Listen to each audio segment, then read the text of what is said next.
दोस्तों, आज की कहानी है समधन जी आपकी सोच और इरादे मेरे भाई का घर बसने से पहले ही तोड़ देगा। दोस्तों, कहानी शुरू करने से पहले अगर आपने चैनल को सब्सक्राइब नहीं किया वो तो कर लीजिए ताकि आपके पास पहुंच सके हर नया वीडियो। पता नहीं वह सपना था या भ्रम। अनायास विभा ने तुरंत मोबाइल पर रिकॉर्डिंग का बटन ऑन कर दिया था क्योंकि सुने हुए शब्दों पर विश्वास करना कठिन हो रहा था। विभा अपने भाई की शादी में आई हुई थी। 2 दिन का लंबा सफर करने के कारण उसकी तबीयत खराब हो गई थी। जयमाला के बाद वो आराम करने के लिए घर चली गई थी क्योंकि होने वाली भाभी का घर बहुत बड़ा था। खास मेहमानों के रुकने की व्यवस्था घर पर ही की गई थी। जिस कमरे में विभा आराम कर रही थी उसी लगे हुए कमरे से बातचीत करने की आवाज़ें स्पष्ट रूप से सुनाई दे रही थी।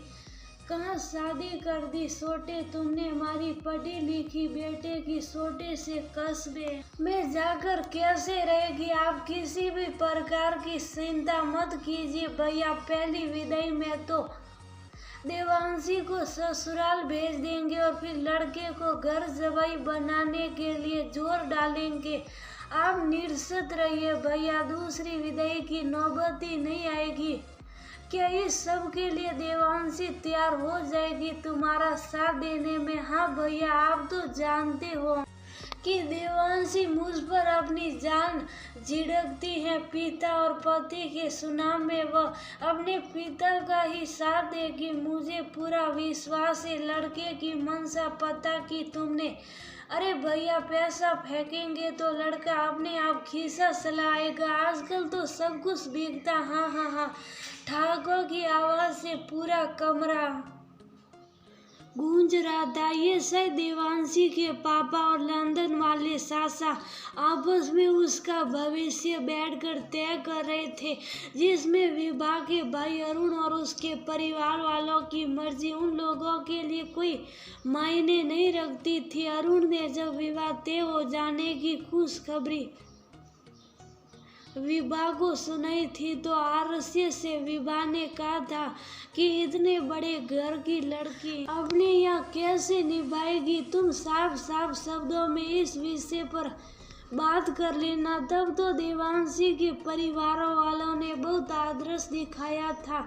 अरे हमारी लड़की बहुत मिलनसार है, घर के सभी सदस्यों को ससुराल जाते वह अपना बना लेगी। आप सभी की चिंता करने की कोई जरूरत नहीं। सुने हुए शब्दों पर यकीन कर पाना विभा के लिए बहुत मुश्किल था। एक पल की भी देर किए बगैर वह तुरंत मंडप में पहुंची जो कि टेरेस पर लगाया गया था। शादी की बाकी की रस्में पूरी करने के लिए भाई तू अभी के अभी मंडप से उठ और सारी बातें साफ साफ कर ले। क्या हो गया जीजी, अचानक से आप किस तरह की बातें कर रही हैं? बेटा, तुम्हारी तबीयत तो ठीक है ना? सिंधी सवर में विभा के पापा विशाल जी ने कहा। हाँ पापा, मेरी तबीयत बिल्कुल ठीक है, आप चिंता मत कीजिए, सारी बातें और साफ हो जाएगी। बस पापा, आप देवांशी के पापा और सासा को यहाँ पर बुला ले। किस बात पर इतना? मैं खुसुर फुसुर हो रही थी तभी देवांशी के पापा और सासा भागे भागे आए। क्या बात है? क्यों शादी की आगे की रस्में रोक दी गई हैं? अभी आप दोनों अंदर कमरे में जो बातें कर रहे थे क्या वो सभी के सामने कह सकेंगे? आगे आते हुए विभा ने कहा, कैसी बातें कर रही हैं आप? कोई सपना देखा होगा आपने या कोई भ्रम हो गया होगा। हमने तो ऐसी कोई भी बात नहीं की जिस बात पर इतना हंगामा मचाया जाए। देखिए, ये मेरे भाई की जिंदगी का सवाल सवाल है और मेरे परिवार की इज्जत का सवाल है। आपके मन में देवांशी के भविष्य को लेकर जो भी बातें हैं, कृपया अभी आमने सामने साफ कर लीजिए। ऐसा ना हो कि आपकी सोच और इरादे मेरे भाई का घर बसने से पहले ही तोड़ दे। गजब की हिम्मत आ गई थी आज विभाग के अंदर। देवांशी के पापा और सासा बिल्कुल भी ये मानने के लिए तैयार नहीं थे कि उन्होंने आपस में कोई भी ऐसी वैसी बात की है जिसको सुनकर विभा इतनी नाराज हो रही। मंडप में जिस माइक पर विवाह के गीत बज रहे थे उसी माइक पर विभा ने अपना फोन कनेक्ट कर दिया। सारा और देवांशी के पापा और सासा की बातें गूंज रही थी। अब तो उनकी हालत खराब हो गई। उनका चेहरा देखने लायक था। बेटी का घर बसने के पहले तोड़ने की तैयारियों की जा चुकी थी। देवांशी, क्या तुम अपने पापा और सासा की सोच को सही मानती हो या गलत? अगर सही मानती हो तो भगवान के लिए ये विवाह अभी रोक दो, अभी कुछ नहीं बिगड़ा। और अगर गलत मानती हो तो मेरे भाई के साथ साथ फेरे लेने के लिए तैयार हो जाओ।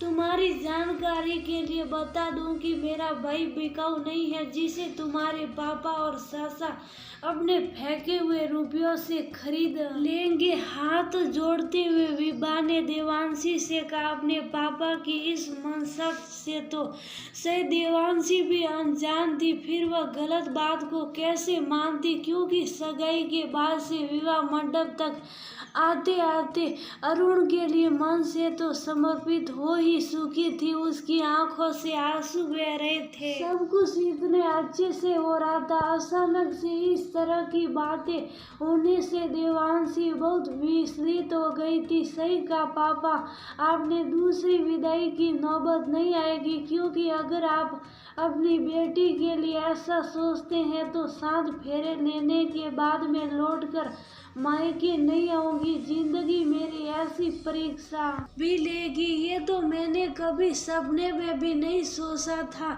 जब मुझे अपने पिता या पति के बीच किसी एक को सुनना पड़ेगा। इतना कहकर देवांशी अरुण के साथ 7 फेरे लेने के लिए तैयार हो गई थी।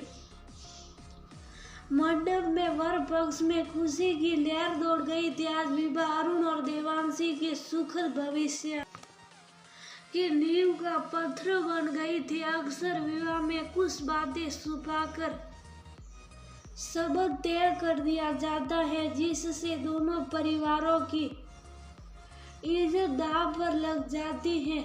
कहा भी गया कि विवाह 2 इंसानों का ही नहीं 2 परिवारों का मिलन होता है। इसलिए एक एक बात को स्पष्ट करने के बाद ही शब्द आगे बढ़ाना चाहिए।